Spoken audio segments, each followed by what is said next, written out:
New at 6, Fall River firefighters show WBZ deplorable conditions in another one of their stations, including open walls, exposed wires, mold, and sinks and toilets that don't work.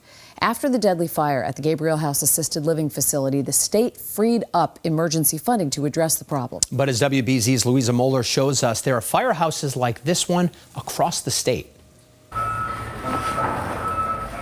When a call comes in, Fall River firefighters throw on their gear, zip up, and head out no matter the conditions that lie ahead. Now, Lieutenant Jason Burns is sounding the alarm about the conditions his fellow firefighters relax, eat, and sleep in. In an exclusive tour of this Fall River firehouse built in the 1930s, he showed us open walls. This is pretty rough looking. Chipping paint, broken bathrooms. We have 4 stalls. I've been here for 19 years. We have 1 that works. And a written sign and caution tape marking the dust around pipes that tested positive for asbestos, according to an inspection report from January of this year. This is all actively falling down, and the dust just is all along the edge here. As the executive director of the Last Call Foundation, a nonprofit started in honor of Boston firefighter Michael Kennedy, killed in a 2014 Back Bay blaze, he says less than optimal living conditions plague stations across the state.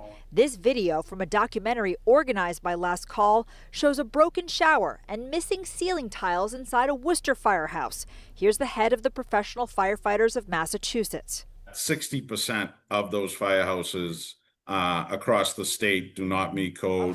But then we started to realize, like, we own some of the prevention. There's things that we can do. For this firehouse, there's a plan. These tubes that vacuum out the fire truck diesel fumes that would otherwise rise into the firehouse bedrooms, and a $2 million renovation project, which Fall River's mayor says will start in 5 months. They did mention to us that there are a couple spots that tested positive for asbestos. How concerning is that? You do find that quite often, but there's remediation plans for all kinds of, asbestos work that goes on in the city, and everybody carries them out appropriately, and I'm sure they'll do that at the fire station. The chief says that's a drop in the bucket and supports proposed legislation that would create a public safety building authority to put more state funds toward firehouse upgrades. I think the time has come that we really need to put some thought into how do we solve this problem, because it's a major problem.